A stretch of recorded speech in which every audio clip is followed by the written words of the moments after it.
ವಿರಾಜಪೇಟೆ ತಾಲೂಕಿನ ಮಾದರಿ ಗ್ರಾಮ ಪಂಚಾಯಿತಿ ಮಡುವಿನ ಕೋಟೆಯ ಸದಸ್ಯರು ಹಾಗೂ ಆಡಳಿತ ಮಂಡಳಿಗೆ ಹೃದಯ ಸ್ಪರ್ಶಿ ಬೀಳ್ಕೊಡುಗೆ.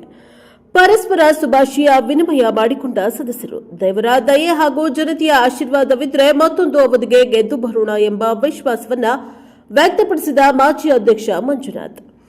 ಕೃಷ್ಣರಾಜಪೇಟೆ ತಾಲೂಕಿನ ಮಾದರಿ ಸಾಂಸ್ಕೃತಿಕ ಗ್ರಾಮವಾಗಿರುವ ಮಡುವಿನ ಕೋಡಿ ಗ್ರಾಮ ಪಂಚಾಯಿತಿಯ ಸದಸ್ಯರ ಅವಧಿಯು ಮುಕ್ತಾಯಗೊಂಡಿರುವ ಹಿನ್ನೆಲೆಯಲ್ಲಿ ಇಂದು ಪಂಚಾಯಿತಿಯಲ್ಲಿ ನಡೆದ ಸಾಮಾನ್ಯ ಸಭೆಯಲ್ಲಿ ಅಧ್ಯಕ್ಷರು, ಉಪಾಧ್ಯಕ್ಷರು ಸೇರಿದಂತೆ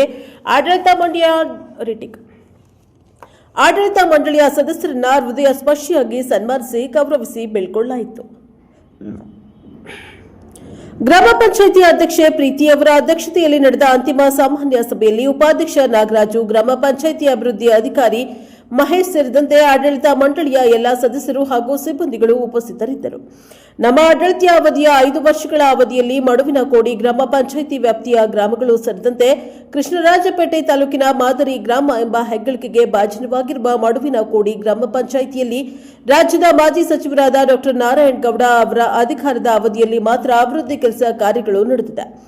ವಿದ್ಯುತ್ ಸಬ್ಸ್ಟೇಷನ್, ಕಂದಾಯ, ಗ್ರಾಮ ಘೋಷಣೆ, ರಸ್ತೆಗಳ ಅಭಿವೃದ್ಧಿ, ಶುದ್ಧ ಕುಡಿಯುವ ನೀರು ಸರಬರಾಜು ಸೇರಿದಂತೆ 100ಕ್ಕೂ ಹೆಚ್ಚು ಆಶ್ರಯ ಮನೆಗಳನ್ನು ವಿತರಣೆ ಮಾಡಿರುವುದನ್ನು ಹೊರತುಪಡಿಸಿದರೆ ಪಂಚಾಯಿತಿ ವ್ಯಾಪ್ತಿಯಲ್ಲಿ ಕಾಂಗ್ರೆಸ್ ಸರ್ಕಾರದ ಅವಧಿಯ 2.5 ವರ್ಷದ ಅವಧಿಯಲ್ಲಿ ಯಾವುದೇ ಅಭಿವೃದ್ಧಿ ಕೆಲಸಗಳನ್ನು ಮಾಡಲು ಸಾಧ್ಯವಾಗಿಲ್ಲ.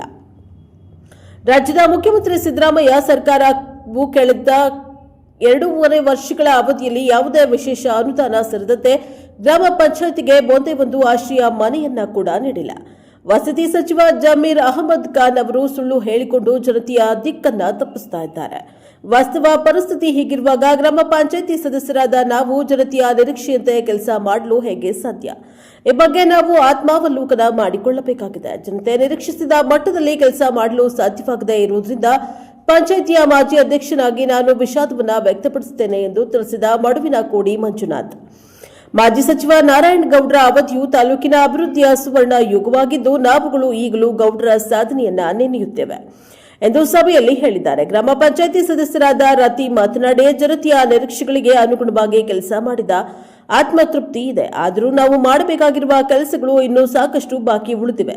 ದೇವರ ದಯೆ ಹಾಗೂ ಜನತೆಯ ಆಶೀರ್ವಾದವಿದ್ರೆ ಮತ್ತೊಂದು ಅವಧಿಗೆ ಸದಸ್ಯರಾಗಿ ಆಯ್ಕೆಯಾಗಿ ಬಂದು ಜನತೆಯ ಋಣ ತೀರಿಸುವ ಕೆಲಸವನ್ನ ಪ್ರಾಮಾಣಿಕವಾಗಿ ಮಾಡ್ತೇನೆ ಎಂದು ತಿಳಿಸಿದ್ದಾರೆ.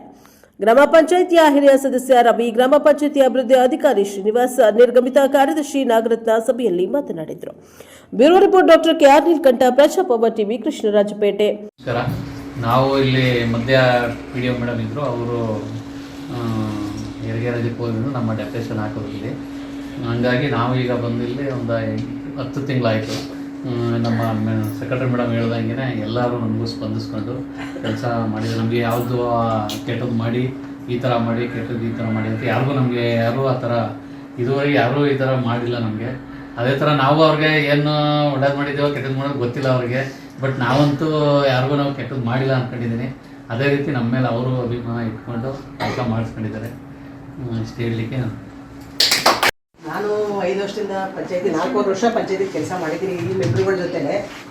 ಆ ಥರದ ಬಾಡಿ ಎಲ್ಲೋದ್ರೂ ಸಿಗಲ್ಲ ಬಿಡಿ. ನಮಗೆ ಅಷ್ಟು ಅನ್ಯೋನ್ಯವಾಗಿ ಫುಲ್ ಫ್ಯಾಮಿಲಿ ಥರ, ಒಂದು ಸಂಸಾರ ಥರ ಮನೆಗೆ ಕೆಲಸ ಮಾಡ್ಕೊಂಡು ಹೋಗಿದ್ದೀವಿ. ಯಾರ್ದ್ರಿಂದ ರಗಳೆ ಆಗಿಲ್ಲ, ನಮ್ಮಿಂದ ಅವ್ರಿಗಾಗಿಲ್ಲ, ಅವರಿಂದ ನಮಗಾಗಿಲ್ಲ.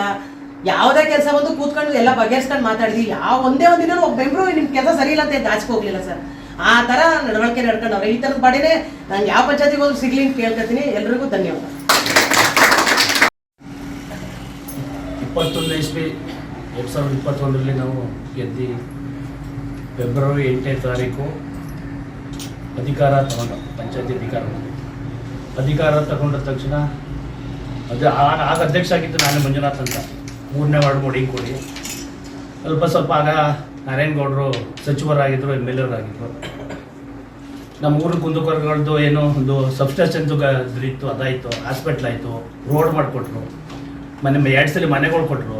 ನಮ್ಮ ಪಂಚಾಯತಿಗೆ ಒಂದು ಸ್ವಲ್ಪ ಅನುಕೂಲ ಆಯಿತು. ನಿಮ್ಮ ಮುಂದೆ ಆದ್ಮೇಲೆ ಬಂದ ಸರ್ಕಾರ ಒಂದು ಮನೆ ಕೊಡಲಿಲ್ಲ, ಏನಿಲ್ಲ. ಆಮೇಲೆ ನಾರಾಯಣಗೌಡರು ಫೀಲ್ಡಲ್ಲಿ ನಾವು ಅಧ್ಯಕ್ಷ ಆದ ನನ್ನ ಅವಧಿಲಿ ಈ ಊರನ್ನ ಇಂಡೀಕರಣ ಮಾಡಿಸೋ ಕಂದಾಯ ಗ್ರಾಮ ಅಂತ. ನಮ್ಮೂರು ಗೋಮಾಳ ಅಂತ ಇತ್ತು, ಅದನ್ನು ಕಂದಾಯ ಗ್ರಾಮ ಅಂತ ಮಾಡಿಸ್ತೋ. ಕಂದಾಯ ಗ್ರಾಮ ಅಂತ ಮಾಡಿಸಿದ್ಮೇಲೆ ಅದು ಅವ್ರ ಸರ್ಕಾರ ಹೊಂಟಾಯಿತು, ತಿರ್ಗಾ ಬೇರೆ ಸರ್ಕಾರ ಬಂತು. ಅದಾದಮೇಲೆ ಇವರು ಊರೊಳಗಡೆ ಬಂದು ಏನೆಲ್ಲ ತಹಸೀಲ್ದಾರ್ ಆಗ್ಬೋದು, ADR ಆಗ್ಬೋದು, DC ಅವ್ರು ಆಗ್ಬೋದು, ಈಗಿದ್ರೆ MLA ಆಗ್ಬೋದು ನಿಂತ್ಕೊಂಡು ಎಲ್ಲ ಸಹಕಾರ ಮಾಡಿಕೊಟ್ಟಿದ್ರು. ಈಗ ಪುನಃ ಅದು ಏನಾಗೈತೆ ಊರೊಳಗಡೆ ಹಕ್ಕುಪತ್ರಗಳು ಕೊಡಬೇಕು ಜನಗಳಿಗೆ, ಹಕ್ಕುಪತ್ರ ದುಡ್ಡು ಕಟ್ಟಿದ್ದೀವಿ ಹಕ್ಕುಪತ್ರ ಕೊಟ್ಟಿಲ್ಲ ಅಂತ. ಇಲ್ಲಿ ನಮ್ಮ ಜನಗಳ್ದು ಏನೋ ಒಂದು ತೊಂದರೆ ಆಗೈತೆ. ನಮ್ಮ ಜನಗಳ್ದು ಏನು ತೊಂದರೆ ಅಂದರೆ ನೋಡಿ, 13 ಜನ 14 ಜನ ಕಟ್ಟಿಲ್ಲ ದುಡ್ಡು ಕಟ್ಟಿದ್ರೆ ಹಕ್ಕುಪತ್ರಲ್ಲಿ ಸ್ಟಾರ್ಟ್ ಮಾಡಿ ಕೊಡ್ತಾರೆ. ನಲ್ಲಿ ಈಗ ಮನೆಯಲ್ಲೂ ಬಂದಿದ್ರು, ನಂದು 16-17 ಜನ ತಮ್ಮ ಮನೆ ಹತ್ರ ಬಂದಿದ್ರು. ಅದಕ್ಕೆ ನಾನು ನಮ್ಮ ಊರ ಜನಗಳ ಕೇಳ್ಕೊತಾರೆ ಏನಪ್ಪ ಅಂದರೆ, ಈಗ ಒಬ್ಬರು ಇಬ್ಬರಿಂದ ಇಡೀ ಊರಿಗೆಲ್ಲ ತೊಂದರೆ ಆಯ್ತಾ ಇದೆ. ಆಮೇಲೆ ಏನಾಯ್ತು, ಊರಿಗೆಲ್ಲ ತೊಂದರೆ ಆಯ್ತಾ ಇದೆ ಅಂದರೆ, ಈಗ ನಮಗೆ ಈಸೊತ್ತು ಮಾಡೋದೊಂದು ಸರ್ಕಾರ ತಡೆ ಹಿಡಿತು. 3-4 ತಿಂಗಳಿಂದ ನಾವು ಈಸೊತ್ತು ಮಾಡಿದಾರೆ ಫೀಸು ಮತ್ತೊಂದು ಕಟ್ಸ್ಕೊಂಡು ಪಂಚಾಯತಿಗೆ ಅನುಕೂಲ ಆಗೋದು, ದುಡ್ಡು ರೋಡು ಕೆರೆಂಟಿಗೆ ಬಂತು ಅನುಕೂಲ ಆಗೋದು. ಅದನ್ನು ಕೂಡ ಸರ್ಕಾರ ತಡೆ ಹಿಡಿತು. ಈಸೊತ್ತು ಮಾಡೋಕ್ಕೆ ಇದು ಮಾಡ್ತಾ ಇಲ್ಲ ಅಂತ ಪಿಡಿಗಳು ಕೇಳಿದ್ರೆ ಸರ್ ಸರ್ಕಾರ ನಿಲ್ಸೋದೆ ಅಂತಾರೆ. ಜನಗಳು ಬಂದು ನಮ್ಗೆ ಹಿಂಸೆ ಕೊಡ್ತಾರೆ, ನಮ್ಗೆ ಕೇಳಿದ್ರೆ ಇವ್ರು ಹಿಂಸೆ ಕೊಡ್ತಾರೆ. ಅದಕ್ಕೋಸ್ಕರ ಈಗಿನ ಸರ್ಕಾರ ಏನಿವತ್ತು ಪಂಚಾಯತಿಗೆ ಸರ್ಕಾರದ ಹೊಸಿ 20 ಗೊತ್ತಿರೋ ಜನಗಳು ಮಾತಾಡ್ತಾರೆ, ಹೊಸಿ ಆದಾಯ ಬಂದದ ಅಂತ. 15ನೇ ಹಣಕಾಸು 15 ಫೈನಾನ್ಸಲ್ಲಿ 27 ಲಕ್ಷ ಬರ್ತದೆ ಒಂದು ವರ್ಷಕ್ಕೆ. ಅದರಲ್ಲಿ ಕರೆಂಟ್ ಫೀಸು, ಕರೆಂಟ್ ಚಾರ್ಜು, ನಲ್ಲಿದ ಆಗ್ಬೋದು, ಬೀದಿ ದೀಪ ಆಗ್ಬೋದು, 11-11.5 ಲಕ್ಷ ಅದೇ ಹೋಗುತ್ತೆ. ಬಾಕಿದ್ದು ಏನು ಮಾಡಬೇಕು? ಇನ್ನು 11 ಲಕ್ಷದಲ್ಲಿ ಏನು ಮಾಡೋಕ್ಕಾಗುತ್ತೆ? ಅಷ್ಟು ಕೆಲಸನ ಮುಗಿಸ್ಕೊಂಡು ಈಗ 5 ವರ್ಷದಿಂದ 21ರಿಂದ 26ವರೆಗೆ ನಮ್ಗೇನು ಜನನ ಮಾರ್ಕ್ಸ್ ಕಳಿಸಿದ್ರು, ನಾವು ಅಷ್ಟು ಕೆಲಸಗಳು ಮಾಡ್ಕೊಂಡು ಒಳ್ಳೇದು ಕೆಟ್ಟದ್ದು ಮಾಮೂಲಿ ಇದ್ದೇ ಇರ್ತದೆ ಊರು ಅಂದಮೇಲೆ. ಒಂದು ಒಳ್ಳೇದನ್ನು ಕೆಟ್ಟದ್ದು, ಒಂದು ಕೆಟ್ಟದನ್ನು ತಳ್ಳದ್ದು, ಅವೆಲ್ಲ ಸರಿ ತೂಗಿಸ್ಕೊಂಡು ಏನು ನಾವು 15 ಜನ ಮೆಂಬರ್ಗಳಿದ್ವೋ ಇಲ್ಲಿ ತನಕ ಇವೆಲ್ಲರೂ ಒಂದು ಮೀಟಿಂಗ್ ಆಗ್ಬೋದು, ಮತ್ತೊಂದು ಆಗ್ಬೋದು, ಯಾವುದೇ ಮೀಟಿಂಗಲ್ಲೂ ಯಾವುದು ಕುಂದು ಕೊರತೆ ಯಾರು ಒಂದು ಜಗಳ ಆಡ್ಕೊಳ್ದೇ ಇಲ್ಲವೇ. ಇವತ್ತು ಗಂಟೆ ಅಣ್ಣ ತಮ್ಮದಿರಂಗಿದ್ವಿ, ಇವತ್ತು ಅಣ್ಣ ತಮ್ಮದಿರಂಗಿದ್ವಿ. ಈಗ ಏನಾಗೈತೆ ಅಂತ ಅಂದರೆ, ಈಗ ಮನೆಗಳ್ದು ಈ ಸರ್ಕಾರದಲ್ಲಿ ಮನೆಗಳು ಕೊಡಲಿಲ್ಲ. ಯಾಕೆ ಕೊಡಲಿಲ್ಲ? ಸರ್ಕಾರ ಕೊಡ್ತದೆ ಅಂದರೆ ಇದಕ್ಕೆ ಮಾನ್ಯ ಮುಖ್ಯಮಂತ್ರಿಗಳೇ ಇದಕ್ಕೆ ಏನು ಹೇಳಿ ಈಗ ಹೇಳ್ತಾ ಇದ್ರು. ಜಮೀರವರು ವಸತಿ ಸಚಿವರು 4,000 ಮನೆ ಕೊಟ್ಟ, 8,000 ಮನೆ ಕೊಟ್ಟ, ಎಲ್ಲಿ ಮನೆ ಕೊಟ್ಟವ್ರಿ ಸರ್? ಯಾವ ಪಂಚಾಯತಿ ಕೊಟ್ಟವ್ರೆ? ಒಂದೇ ಒಂದು ಮನೆ ಬರಲಿಲ್ಲ 2.5 ವರ್ಷದಿಂದ. BJP ಸರ್ಕಾರ ರಾಯನಗೌಡರು ಸಚಿವರಾಗಿದ್ರು, 2,000 ಮನೆ ಕೊಟ್ಟರೆ 2 ವರ್ಷಕ್ಕೆ. ಇವ್ರು ಯಾಕೆ ಕೊಡಲಿಲ್ಲ? ಇದನ್ನು ಮೊದಲು ಸರ್ಕಾರ ಗಮನಕ್ಕೆ ಮುಟ್ಟುವಂತ ಮಾಡಿ. ಇವಾಗ ಕುಂದುಕೊರತೆಗಳು ಏನಾಯ್ತು, ಪಂಚಾಯತಿಗಳ ಕೆಲಸ ಮಾಡಿ ಅಂದರೆ ಫೀಸ್ ಬರೋದು ಸರ್ಕಾರಕ್ಕೆ ಹೋಯ್ತಾ ಇರ್ಬೇಕಾದ್ರೆ ಪಂಚಾಯತಿಲಿ ಏನು ಲಾಯಕ ಮಾಡೋದು? ವಾಟರ್ಮನ್ಗಳು ಈ ಸಂಬಳ ಕೊಡೋದು?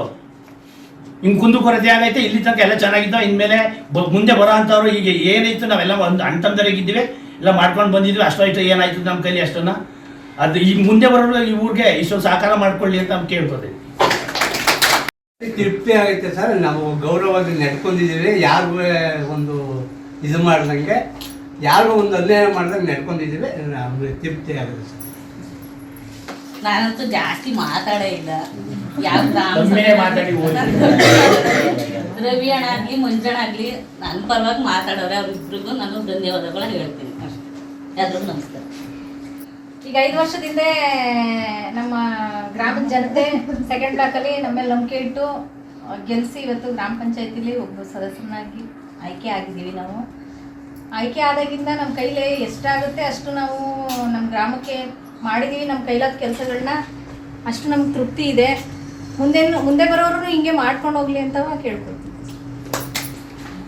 ಸರ್. ನಾವು 5 ವರ್ಷದಿಂದ ಗೆದ್ದು ಏನೂ ಮಾಡೋಕ್ಕಾಗಿಲ್ಲ. ನಮ್ಮ ಊರಲ್ಲಿ ತುಂಬ ಮಾಡೋವಂಥದ್ದಿದೆ.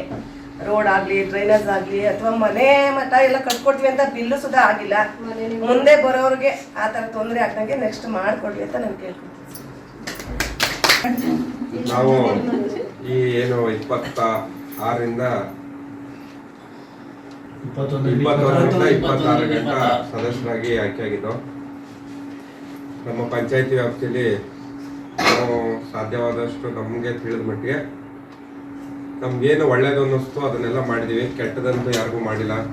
ನಮಗೆ ಈ ಬಾಡಿ ತುಂಬ ಎಲ್ಲರಿಗೂ ಸಪೋರ್ಟಿವ್ ಆಗಿ ಪ್ರತಿಯೊಬ್ಬರಿಗೂ ಮಾಡಿದೆ.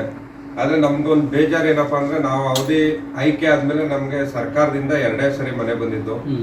ಬೇರೆಯವ್ರಿಗೆ ಒಂದಷ್ಟು ಜನಕ್ಕೆ ಮನೆಗಳನ್ನ ಕೊಡೋಕ್ಕಾಗಿಲ್ಲ. ಈಗ ಮನೆ ಕೊಡಬೇಕು ಅಂದರೆ ಕೆಲವ್ರಿಗೆ ಈಗ PMJS ಬಂತು, ಅದರಲ್ಲಿ ಮನೆಗಳು ಲೀಸ್ಟ್ ಇರೋರು ಕೊಡಬೇಕಿತ್ತು. ಅದರಲ್ಲಿ ಕೆಲವ್ರಿಗೆ ಲೀಸ್ಟ್ ಇಲ್ಲದೆ ಇರೋರಿಗೆ ಕೊಡೋಕ್ಕಾಗಿಲ್ಲ. ಲೀಸ್ಟ್ ಇಲ್ಲದೆ ಇರೋರು ಪಾಪ ಎಲಿಜಿಬಲ್ ಇದ್ದರು. ಕಾರಣಾಂತರ ಆಗ ಮಾಡಿದಂಥ ಸರ್ವೆಲಿ ಅವ್ರ ಹೆಸರು ಇರಲಿಲ್ಲ. ಮತ್ತು ಒಂದಷ್ಟು ಈ ಸೊತ್ತುಗಳದ್ದು ಈಗ ಒಂದು 6-7 ತಿಂಗಳಿಂದ ಮತ್ತೆ ಸಮಸ್ಯೆ ಐತೆ. ಈಗ ಅದು ಇಲ್ಲಾಂದರೆ ಒಂದಷ್ಟು ಕೆಲಸಗಳು ಕಂಪ್ಲೀಟ್ ಆಗವು. ಅಂದರೆ ಈಗ ನಾವು ಹೊರಗಡೆ ಫೇಸ್ಬುಕ್ಕು ಮತ್ತು ಸಾಮಾಜಿಕ ಜಾಲತಾಣದಲ್ಲಿ ಹಲವಾರು ಥರ ಕೊಡ್ತಿರ್ತಾರೆ, ಪಂಚಾಯತಿಲಿ ಅಷ್ಟು ಬರುತ್ತೆ ಇಷ್ಟು ಬರುತ್ತೆ ಅಂತ. ಆದರೆ ಪಂಚಾಯತಿ ಒಳಗಡೆಗೆ ಬಂದಮೇಲೆ ಪಂಚಾಯತಿಲಿ ಏನು ಬರ್ತದೆ ಅನುದಾನ ಎಷ್ಟು, ಈಗ ನಮಗೆ 15 ಹಣಕಾಸು ಒಂದು 30 ಲಕ್ಷ ವರ್ಷಕ್ಕೆ ಬರುತ್ತೆ. ನರೇಗಾದಲ್ಲಿ ಹೆಚ್ಚು ಕೆಲಸಗಳನ್ನ ಮಾಡ್ಬೋದು ಅಂತ ಐತೆ. ಬಟ್ ನರೇಗಾ ಅದು ಕೂಲಿ ಆಧಾರಿತ ಕೆಲಸ ಕೊಡೋದ್ರಿಂದ ಅದನ್ನ ಜನ ಭಾಗವಹಿಸುವಿಕೆಯಿಂದ ಸಕ್ಸಸ್ ಮಾಡ್ಬೋದೇ ವಿನಃ ಸುಮ್ಮನೆ ಬಲವಂತಕ್ಕೆ ಮಾಡೋಕ್ಕಾಗಲ್ಲ. ಸರ್ಕಾರಗಳು ಅಲ್ಲಿ ಮೇಲೆ ಇಟ್ಕೊಂಡು ಆದೇಶ ಮಾಡ್ತವೆ. ಸ್ಥಳ ಮಟ್ಟದಲ್ಲಿ ಪಂಚಾಯತಿಯಲ್ಲಿ ಏನೈತೆ ಅದನ್ನ ತಗೊಂಡು ಅವರು ನಮಗೆ ಆದೇಶಗಳನ್ನ ಕೊಡ್ಬೇಕು. ಬಟ್ ಅವರಲ್ಲಿ IAS ಅಧಿಕಾರಿಗಳು ಮಾಡೋದನ್ನ ಅಧಿಕಾರಿಗಳ ಮುಖೇನ ಮಾಡಿಸ್ತಾರೆ. ಇಲ್ಲಿ ಆಡಳಿತ ಮಂಡಳಿ ಏನ್ ಹೇಳುತ್ತೆ ಅದನ್ನ ಇವತ್ತು ಯಾರು ಮಾಡ್ತಿಲ್ಲ. ಅದನ್ನ ನಾನು ಈ ಮೂಲಕ ಅದನ್ನ ಮಾಡೋದ್ರಿಂದ ಗ್ರಾಮಗಳು ಉದ್ಧಾರ ಆಯ್ತದೆ ಅನ್ನೋದನ್ನ ಹೇಳಕ್ ಇಷ್ಟಪಡ್ತೀನಿ. ನನಗೆ ಈ ಒಂದು 5 ವರ್ಷದ ಅವಧಿಲಿ ನಾವು ಯಾರಿಗೂ ಒಳ್ಳೇದು ಮಾಡೋಕ್ಕಾಗದೇ ಇದ್ರೂ ಪರವಾಗಿಲ್ಲ, ಕೆಟ್ಟದ್ದಂತೂ ಯಾರಿಗೂ ಮಾಡಿಲ್ಲ ಅನ್ನೋ ಭಾವನೆ ನನಗಿದೆ.